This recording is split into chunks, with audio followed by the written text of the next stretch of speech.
Está começando mais um Opinião FC, o programa de futebol do jornal Opinião CE. Eu sou o Gustavo Cavano e hoje o programa está recheado de assuntos novos. E aí, Fernando, o que é que a gente vai falar sobre hoje? Paz, tem muita coisa para se falar e, assim, 3 temas, né, principais. No caso, o jogo do Ceará ontem contra o Santos, lá no Allianz Parque. O novo treinador da seleção, né, o Ancelotti. E o jogo de mais tarde do Fortaleza contra o Bucaramanga. Fortaleza tendo a chance de já garantir a classificação na Libertadores. Pois é, hoje o programa está recheado de assuntos importantes, né? E aí eu queria começar falando do Ceará, porque a gente, desde o programa passado, a gente comenta sobre esse jogo do Ceará, que o Ceará tinha uma semana para se preparar, né, para o jogo fora de casa contra o Santos. Um jogo atípico, porque o Santos não estava jogando na casa dele, então estava com mais torcida do que o habitual, jogando um gramado diferente, né, no tapetinho lá do Allianz Parque. Então, acaba que eu acho que foi um jogo muito pegado para os dois times, porque os dois times não estão acostumados a jogar naquele gramado, né? Isso. E uma coisa, tinha aquelas, desde quando foi definido, porque você lembra que na semana passada, quando a gente estava aqui no último programa, não tinha sido definido ainda. Não tinha sido definido. Poderia ter sido no Pacaembu, a Vila Belmiro praticamente estava descartada, mas aí decidiram pelo Allianz Parque, que é o estádio do Palmeiras, um público de em torno de 35 mil espectadores. Teve um probleminha com a entrada da torcida do Ceará por conta do QR Code, houve um problema de leitura, mas no decorrer da partida, antes dos 15 primeiros minutos do primeiro tempo, o problema foi resolvido. E é por isso que a gente chegou a acompanhar a chegada de alguns torcedores do Ceará com a bola já rolando, mas isso em decorrência desse problema, mas foi tudo sanado, mas foi um bom público, a torcida pressionou bastante o time do Santos, né?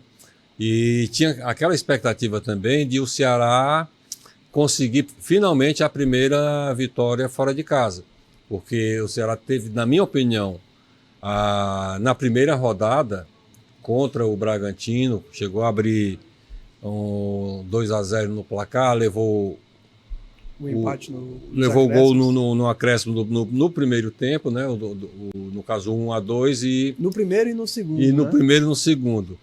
E o Ceará já, se você acompanhar diversos narradores de diversas emissoras, tanto de rádio como de TV, já falam com relação a esse problema do Ceará, a esse, digamos assim, essa expectativa um tanto negativa que a própria torcida alvinegra fica quando está se aproximando o 45º minuto e que o árbitro vai anunciar quanto terá de acréscimo, porque o Ceará costuma tomar, não aconteceu contra o Vitória, não aconteceu também contra o Grêmio, né? E também não aconteceu ontem. A expectativa da vitória primeira fora de casa não aconteceu, mas o Ceará ele foi muito pressionado no primeiro tempo com o time do Santos, e principalmente com relação às investidas do Soteldo pelo lado esquerdo. Eu vi um colega nosso comentando que eu até concordei. A falta de alguém ali no Santos pelo lado direito, que chamasse também a atenção para que houvesse, digamos, uma virada de jogada para o Soteldo ficar mais livre. Isso não aconteceu. O Ceará suportou bem a pressão no primeiro tempo, que apesar de você prestar atenção a algumas investidas perigosas do Santos no primeiro tempo, em termos de finalizações, felizmente para o Ceará, essas bolas não foram na direção do gol, embora tivesse passado com muito perigo. Na verdade, o Santos só teve uma finalização em direção ao gol, que foi quando o Fernando Miguel fez aquela excelente defesa, isso já no segundo tempo. E o Ceará, no segundo tempo, ofereceu mais perigo e o empate seria... não sei se existe justiça no futebol, né? Existe essa polêmica, se o futebol é justo ou não, mas o empate foi um resultado, na minha opinião, justo. O Ceará, de certa forma, conseguiu o objetivo, que foi conquistar um ponto fora de casa. É lógico que tinha aquela expectativa de conseguir conquistar 3 pontos, mas um ponto fora de casa já, de qualquer modo, conta muito. Mas, assim, na minha avaliação, pelo que os times demonstraram dentro de campo, o Santos no primeiro e o Ceará no segundo, um empate de 1-1, pelo menos, né, um empate com gols, teria sido mais justo. Pois é, aproveitando esse gancho, eu queria saber o que é que tu acha que faltou para o Ceará conseguir essa vitória fora de casa. Porque a gente tu comentou agorinha sobre a parte do Soteldo, que foi realmente muito boa. O Soteldo ali pela esquerda, eu acho que foi uma dor de cabeça pro Fabiano. O Fabiano ele não estava conseguindo marcar direito o Soteldo adequadamente, porque estavam indo muitos cruzamentos perigosos para a área, alguns chutes fora da área também, que acabaram não indo pro gol, mas acaba que dá um pouco de perigo, né? Exatamente, dá um pouco de perigo. E lembrando agora do Serginho, né? Eu não sei se o Condé está melhorando a leitura dele de jogo, mas em determinado momento da partida, ainda no primeiro tempo, quando o Soteldo pegava na bola, já ia pelo menos, além do Fabiano, já ia mais um na marcação. Sim. E ele chegou até a ser marcado por 3, porque aí, com pouco espaço, ele não tem tanta facilidade de driblar e alçar a bola na área. E foi isso que o Ceará conseguiu. Com isso, eu não digo neutralizar, mas dificultar mais a vida do Soteldo para passar a bola para os companheiros de equipe. E é óbvio que o jogo terminou com vaias para a equipe santista em decorrência da situação. Eu ouvi até uma entrevista do Kleber, que é o treinador santista, ontem, se eu não me engano, foi a terceira partida dele. Não é muito assim de se esperar que ele consiga, com o atual elenco do Santos, essa mágica. Ele disse que a preocupação dele primeiro vai ser exatamente tirar o time da zona de rebaixamento. Mas o Ceará é o que interessa para nós aqui, Ceará e Fortaleza. O Ceará está muito bem, está no G6, né? Poderia ter, caso tivesse conquistado a vitória, poderia estar no G5. E por pouco não conseguiu a vitória, né? Muito porque pouco. No finalzinho do jogo teve um lance ali com o Tietê, que o Tietê ele entrou no segundo tempo, e ele teve uma oportunidade ali clara de gol, onde ele podia ter tocado, podia ter chutado no outro canto, mas aí, infelizmente, ele escolheu a pior opção de chute e perdeu a oportunidade. E aí, em seguida, ainda teve aquela expulsão, que depois o VAR chamou o juiz, e o juiz anulou, porque o carrinho do William foi só na bola. Foi só na bola. Na hora que eu vi a repetição do lance, eu disse, essa bola não foi falta. Aí ficou aquela polêmica,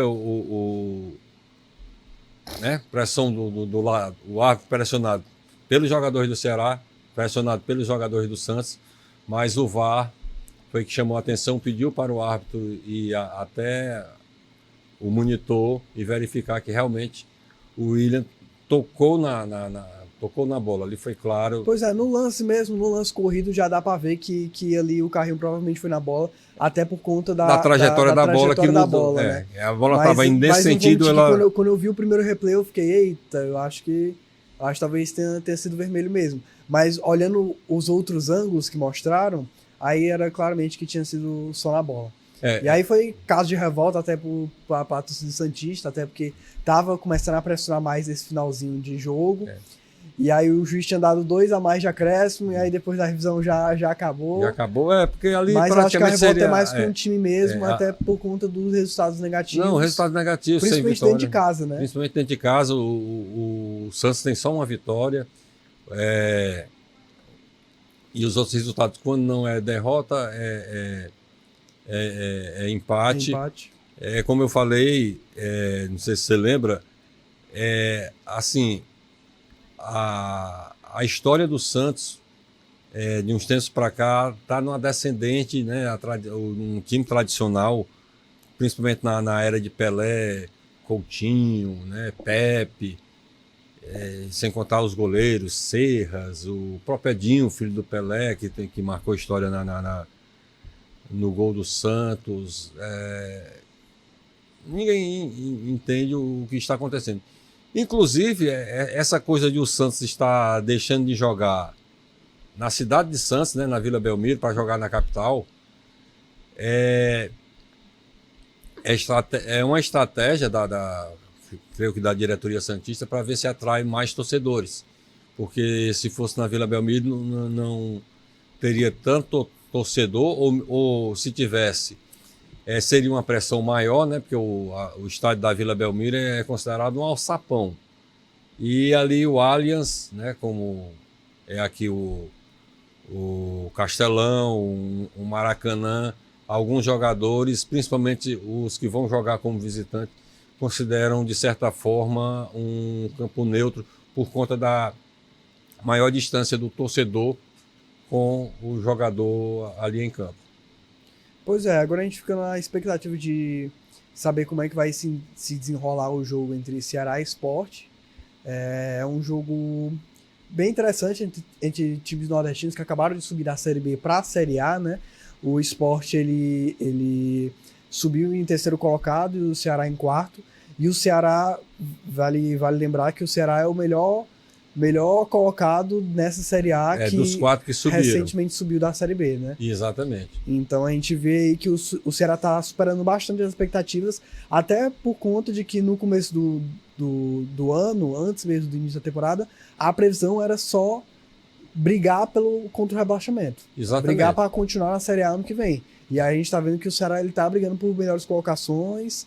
E hoje tá entre os 6. Isso. Estaria na fase na pré-Libertadores. Terminasse hoje o campeonato. Pois é, então a gente vê aí a importância do trabalho que o Ceará vem fazendo, da boa temporada que o Ceará vem fazendo, desde o Campeonato Cearense, desde a Copa do Nordeste também. Conseguiu vitórias importantes sobre o Fortaleza. Então, a gente vê aí que realmente a temporada do Ceará até o momento é surpreendente, né? É surpreendente. E, inclusive, aquela coisa que eu já tinha falado também, anteriormente, de o Condé se firmar, né, a partir do Ceará, como um treinador de Série A, não só como aquele treinador de acesso, né? Porque é um treinador de acesso. O que caracteriza, no caso, um treinador de acesso? Ele consegue fazer o time passar para uma série acima, mas no regional não se dá tão bem. No caso, se tiver aqui no futebol nordestino, numa Copa do Nordeste também, não consegue um bom desempenho. Retirado desse time, vai para um time que esteja na Série B para tentar fazer esse time subir. Mas não. O Condé está se firmando como um treinador de time de Série A, com esse elenco do Ceará. E ontem, não sei se você percebeu, o trabalho do Mugni não ficou tanto como um homem de criação, mas ele partiu para a marcação, que o jogo exigia, e é aquela coisa do jogar sem bola, né? O Ceará, em determinado momento, chegou a ter menos de 40% de posse de bola, mas evitando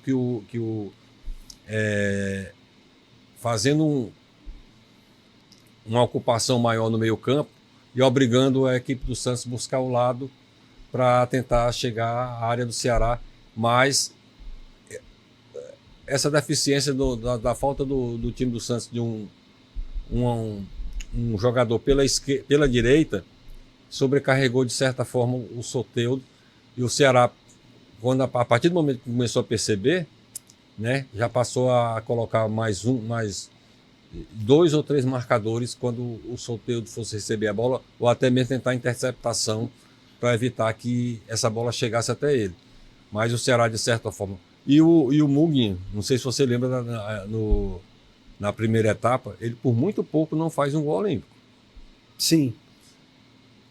E assim, mas assim, eu sou um pouco suspeito a falar desse esquema do Condé.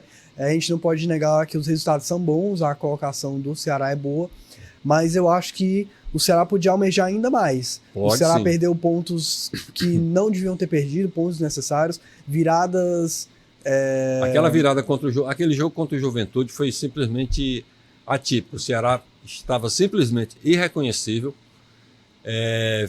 Abriu o marcador, teve a oportunidade de fazer pelo menos mais 2 ainda no primeiro tempo, tomou o empate no acréscimo do primeiro tempo e antes de 20 minutos da etapa final, o Ceará já estava perdendo por 2-1 e naquele momento o Juventude teve a oportunidade inclusive de matar o jogo com mais 2 ou 3 gols, pelo que jogou no segundo tempo daquele jogo contra o Ceará, que para mim foi até hoje o melhor tempo de bola, o melhor desempenho que o Juventude apresentou nesse Campeonato Brasileiro. Foi o segundo tempo daquele jogo contra o Ceará lá em Caxias do Sul.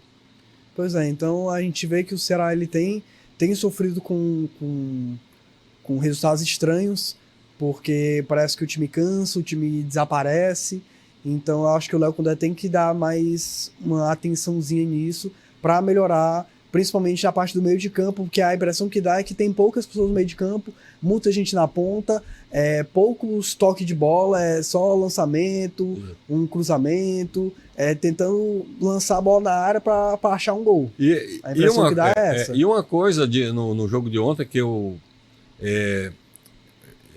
achei que, apesar de ter muito jogador de ponta, as bolas não chegavam ao Pedro Raul. Mais uma vez, o Pedro Raul passa em branco uma partida em virtude de a bola não estar chegando até ele. Pois é. Então a gente vai ver nos próximos jogos, né, para ver se o Léo Condé vai dar uma atençãozinha maior nisso, porque parece que os pontas eles estão com função muito de cortar para dentro, para chutar, e isso acaba tirando um pouco do protagonismo do centroavante. Exatamente. E aí acaba que... E o meio-campo também não está fazendo aquele lançamento, porque tem um detalhe. O Pedro Raul não é só aquele homem de área. Ele já mostrou que ele sabe dominar uma bola, ele sabe driblar, mas a bola tem que chegar até ele. Que eu acho que foi contra o São Paulo, o Pedro Raul estava indo buscar a bola na área ali, praticamente recebendo o passe do Fernando Miguel. E não é funcionante. Ele tem que ser aquele jogador, como se dizia antigamente, é o garapeiro. Mas o Pedro Raul, ele tem qualidade, ele tem domínio de bola, ele sabe driblar, ele tem facilidade no drible, mas a bola precisa chegar mais até ele. Ele ajuda na marcação, mas que é o principal que a torcida sempre cobrou, é ele ser o verdadeiro camisa 9. E ele não... por ele não estar sendo servido nesses últimos jogos, ele não está desempenhando o seu papel. Ele vai ter uma grande oportunidade no próximo sábado contra o Sport. É um jogo aqui, é um clássico nordestino, mas é aquela coisa, o Ceará tem que aproveitar a má fase do Sport, que é o lanterna da competição, não venceu nenhuma, e é o que com certeza a torcida do Ceará vai esperar uma goleada. Inclusive para o Pedro Raul, marcando pelo menos uns 2 gols para voltar a disputar a artilharia da competição. Pois é, e além do jogo do Ceará, ontem nós tivemos a confirmação, o anúncio do novo treinador da seleção brasileira. Carlo Ancelotti vai ser o novo treinador da seleção. E aí eu queria saber a opinião do Fernando, como que pode mudar essa vinda do Ancelotti, como ela pode mudar no desempenho da seleção brasileira. A gente vê que ela não está tendo bons resultados recentemente, uma mudança constante de treinadores.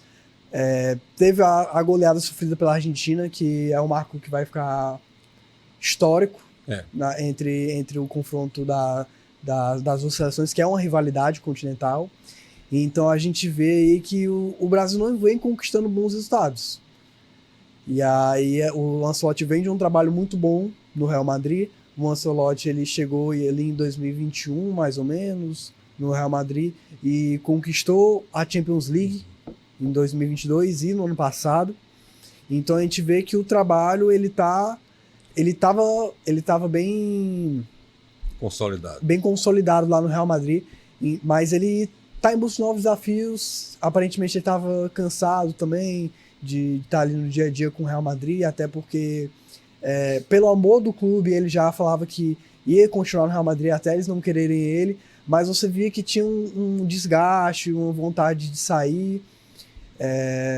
Mas eu queria saber, o que é que a chegada do Ancelotti pode mudar na seleção brasileira? Uma coisa que pode mudar é porque, ultimamente, se a gente atentar bem, o Ancelotti está fugindo daquela tradição de treinador italiano. Porque o treinador italiano tem uma fama de retranqueiro. E o Ancelotti, nos clubes por onde ele passou, ele mudou, né? Essa visão que se tem de um treinador retranqueiro. A gente vê que o time do Real Madrid é bem ofensivo, até por conta do último clássico agora, que foi um 4-3 com bastante gols. A gente vê que os outros clássicos também são jogos com bastante gols, com um protagonismo maior focado nos pontas e nos centroavantes. Então a gente vê que pode ser uma boa para o Brasil, até por conta da a qualidade que a gente tem, né? Exatamente. Uma safra de jogadores como Vinícius Júnior, Rodrigo, até mesmo Neymar, que tá lesionado agora, Rafinha, cotado para ser um dos melhores do mundo. Então o Ancelotti tem em mãos um elenco muito, muito talentoso para poder trabalhar, principalmente nessa área de ataque. Isso. E outra coisa assim, o que é de se lamentar é o pouco tempo que ele vai ter, né? Ainda tem uns jogos pelas eliminatórias. Ele assume no dia 26, ele encerra o contrato dele no dia 25, agora de maio, com o Real Madrid, assume a Selecinha. Que ainda não virou seleção não, vamos ver se com ele vira a Selecinha, volta a ser seleção. Essa é a opinião minha. Mas ainda vai ser pouco tempo para que ele possa mostrar o trabalho. E uma das metas é exatamente o 6º campeonato mundial que o torcedor brasileiro espera, e conseguir com ele um treinador estrangeiro, mas que aliás não é só pouco tempo para as eliminatórias, mas também pouco tempo para a Copa do Mundo. Para a Copa do Mundo. Falta um pouco mais de um ano. Um ano e um pouquinho para a Copa do Mundo de 2026. Então é um período muito curto para os treinadores trabalharem. A gente vê que normalmente são pelo menos 2 anos aí de diferença.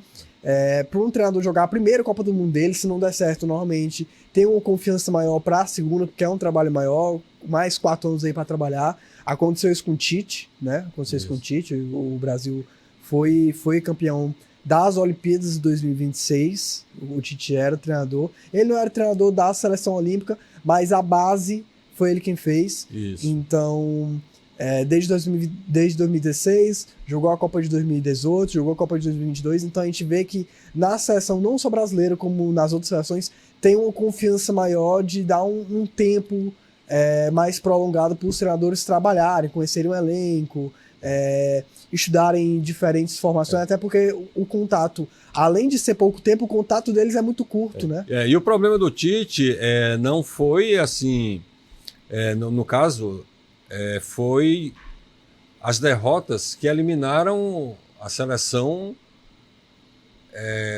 de 2 Copas do Mundo. Mas ele não fez um mau trabalho com a seleção, apesar dos pesares. Principalmente nas eliminatórias, né? Se a gente pega os números das eliminatórias, o Tite quebrou recordes. Isso. Mesmo não gostando muito do Tite, não é que eu não gosto dele, mas o trabalho dele na seleção não me agradou muito. Tanto na Copa de 2018 quanto na Copa de 2022, eu acho que principalmente nas escolhas dos jogadores não foram as ideais. A gente pega aí 2018, tinha uma ascensão muito grande do Gabriel Jesus, mas ele tinha ali no banco um Firmino, que já era uma das grandes estrelas do Liverpool. O Firmino que entrava no meio do jogo e decidia e fazia gol. Então, eu acho que as peças erradas foram escolhidas. Principalmente na Copa de 2022, porque na Copa de 2022 o Brasil ele tinha um bom elenco, o Brasil estava confiante, tinha metido uma goleada de 4-0, se não me engano, contra a Coreia do Norte. Então a gente vê que Coreia do Sul, né? Isso, Coreia do Sul.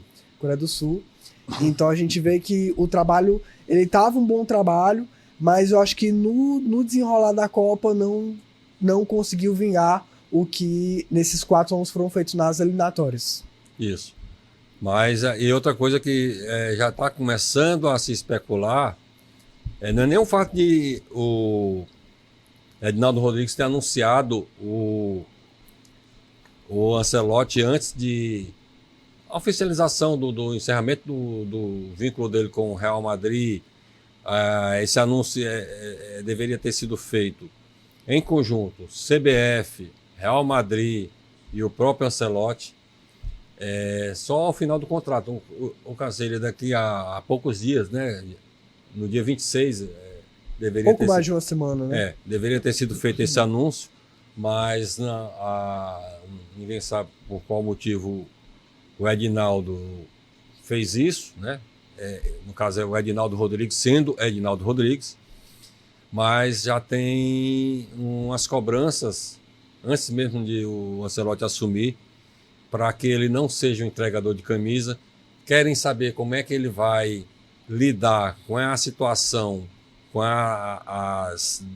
no caso, denúncias de que a escalação é feita por patrocinadores, empresários de jogadores, e é uma coisa que vai ter que ser revista, se é que a meta da CBF é que o Brasil volte a assumir o protagonismo de seleções mundialmente falando.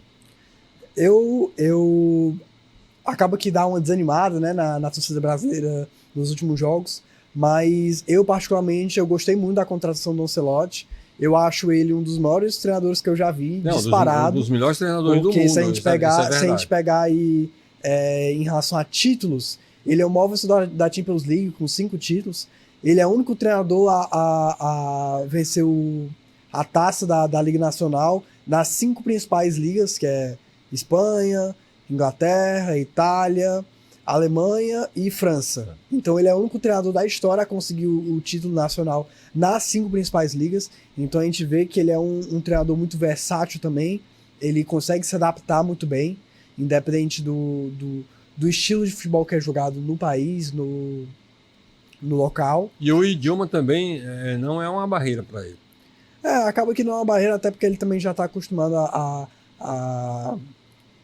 conversar com bastante jogadores brasileiros. A maioria dos brasileiros que jogam fora do país, muitos deles falam inglês, falam espanhol. Então a comunicação acho que não vai ser um dos problemas. Não, também não, eu não creio, até por conta de o português e o italiano serem idiomas latinos, né?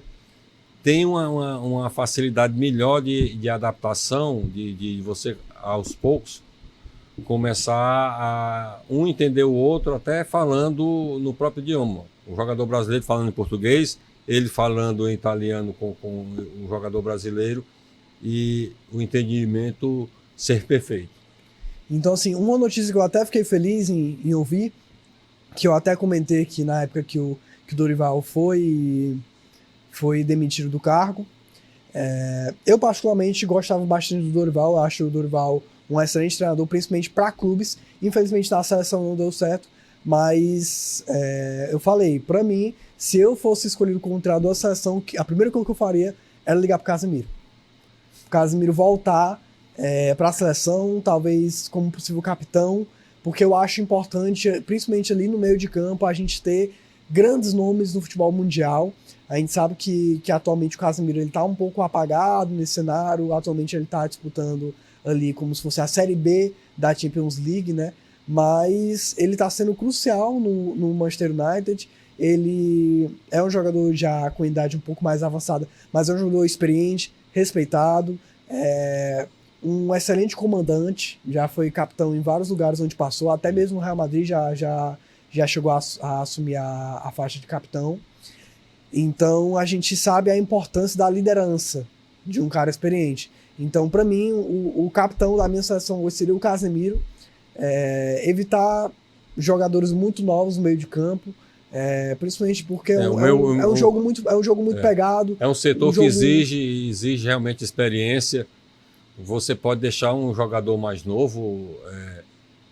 Se for um meia, tem que ser um meia atacante que exerça aquele papel, aquela função Sim, de sim. um ponta esquerda ou um ponta direita, que é mais fácil. Mas o meio-campo ali é o cérebro de qualquer time, seja uma seleção, seja um time convencional. Pois é, mas a partir das próximas semanas a gente vai trazendo mais notícias sobre a Com seleção. certeza, essas na especulações, dizer quem é que está mandando, quem não está mandando, se ele vai ter autonomia realmente para escalar quem ele acha que vai merecer vestir a camisa canarinho, tudo isso no decorrer do tempo. E eu sinceramente espero que o torcedor volte a se empolgar com a seleção, né? Porque antigamente parava quando tinha jogos de eliminatórias, Copa América, Copa do Mundo nem se fala. O Brasil parava. Ou era todo mundo dentro de casa, dependendo né? Ou você passava pelos ruas dos bairros, você não via ninguém, era todo mundo dentro de casa. Se não tivesse em casa, estava num restaurante, numa churrascaria, num barzinho, assistindo ao jogo. Hoje em dia, quando tem jogo das eliminatórias, ou uma Copa América, até mesmo uma Copa do Mundo, você pode passar em determinados estabelecimentos, você vê muita gente, vê os televisores ligados, mas ninguém prestando atenção ao jogo. Está ali jogando conversa fora com os amigos, com a namorada, com a esposa, com os filhos, com a família, mas aquela empolgação de ficar atento ao jogo você não vê mais. E em casa, eu tiro por mim, os jogos do Brasil, rapaz, às vezes se não fosse uma das minhas filhas, pai, vai começar o jogo, a minha esposa falava, vai começar. Nem lembrava, Nem né? lembrava, porque há muito tempo, infelizmente, a seleção brasileira não me empolga mais. Eu não sou mais eu amo futebol, cresci assistindo futebol, frequentando. Eu frequento estádio desde 1968, né? Eu com 5 anos. Pode fazer as contas. Ao contrário do pastor que eu conheço, o Flávio Façanha, que ele às vezes fala algumas coisas, ele gosta muito de futebol e nas pregações ele às vezes faz umas comparações, né? E ele gosta muito, por sinal, do Mugni. Né? O cérebro, ele fala, uma vez numa pregação, ele falou, e aí, de repente na pregação ele botou falando de empolgação. Mas você vê, os caras falam hoje em dia de futebol, fala do clube, fala de um confronto, de um clássico regional, de um clássico estadual, mas a empolgação com as seleções, a seleção do Brasil, você não vê mais. E uma coisa que não é de hoje, você vê hoje em dia muito torcedor brasileiro usando camisa de seleções que não são a do Brasil. Da Argentina, você vê muito aqui no Ceará, a gente vê muito. Seleção da Alemanha, você chega a ver. Aqui e acolá você vê alguém com a camisa da seleção francesa e a portuguesa, né? Eu digo isso circulando pela cidade, a gente observa, mas hoje em dia pouca gente está usando a camisa da seleção brasileira.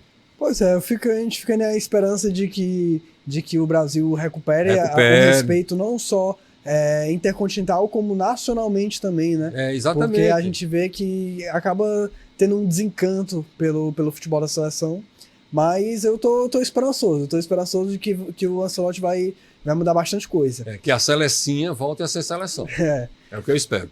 E aí a gente queria puxar aqui pro Fortaleza e falar o que uma semana pode mudar, né? Isso. Na vida de um clube.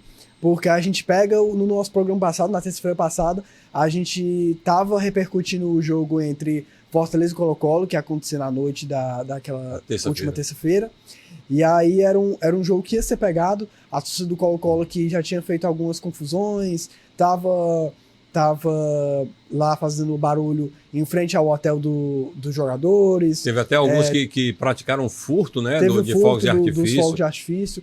Então, tava uma repercussão muito grande em cima desses torcedores, ainda mais pegando o histórico da última disputa entre os times, né? Que teve a invasão. Isso. Então a gente sabia que ia ser um jogo difícil. Mas o Fortaleza ele não se mostrou preocupado.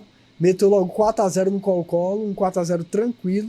Um 4x0 tranquilo em cima do Colo-Colo. Poderia ter sido mais. Poderia ter sido mais. Então, a gente vê que o time recuperou um pouco o ânimo. E puxando ainda mais para a partida contra o Juventude, aí sim foi realmente um amasso. Isso. Se no Colo-Colo foi uma goleada, o 5x0 foi um amasso. Porque o Juventude não mostrou reação. O Fortaleza fez um 5x0, mas podia ser 6, 7, 8, vários gols desperdiçados, pressão a todo momento. Então a gente vê ali que o Fortaleza conseguiu recuperar esse ânimo, conseguiu recuperar esse bom futebol e a confiança, principalmente, que a gente já tinha comentado nos outros programas, que era muito importante.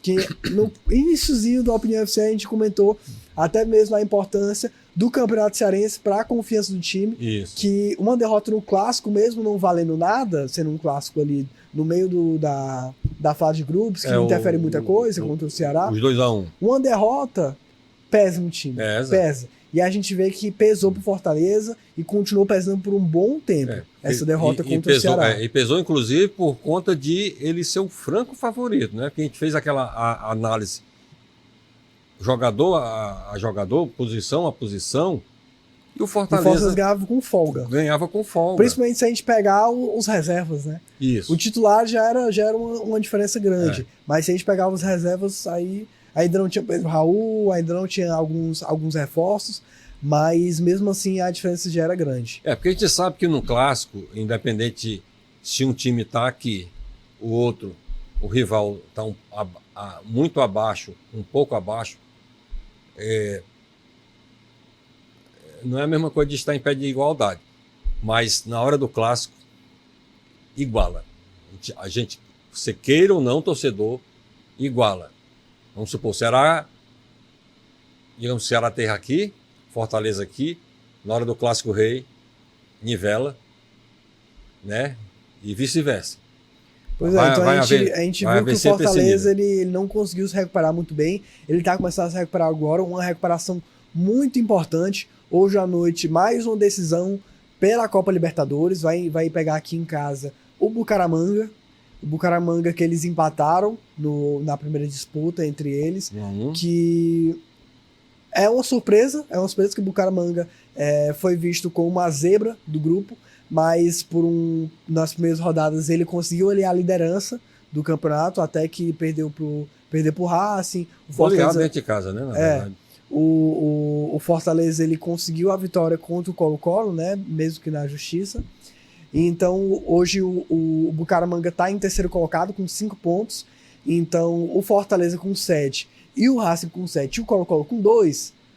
Caso o Fortaleza vença hoje, já está automaticamente classificado para as oitavas. Um fato que não acontecia desde 2022, então a gente vê a importância disso para o time. Realmente, 2023 na verdade, né? Isso. 2023, realmente bastante importante para o time recuperar esse ânimo e ir para cima das oitavas de final.